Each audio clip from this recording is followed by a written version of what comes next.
Let's move to the Operations tab in the Project Manager and hide the operations. The view will be clearer. And let's create the geometry of the stock. The easiest and the fastest way to do this is by using the Enclosing rectangle function from the Geometry tab and Special Geometries. Select Enclosing rectangle.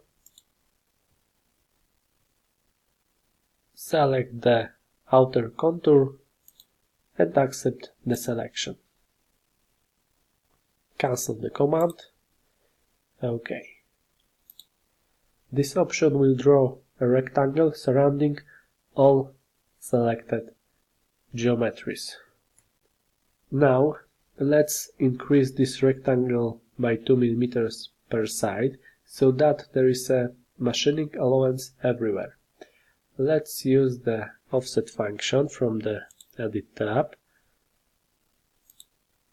Type here 2, select Geometry and select Delete Original.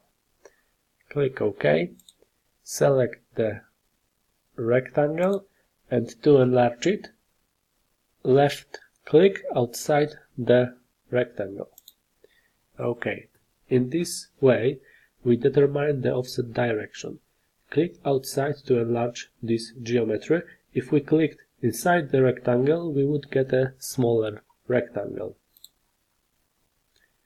OK, the offset command is still active.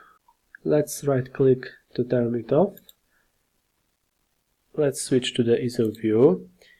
OK, if the rectangle geometry will represent the initial material and the work coordinate system origin on the machine, we will set in the lower left corner of the stock. Then, at Alphacam, the origin of the coordinate system is not in the lower left corner of the stock.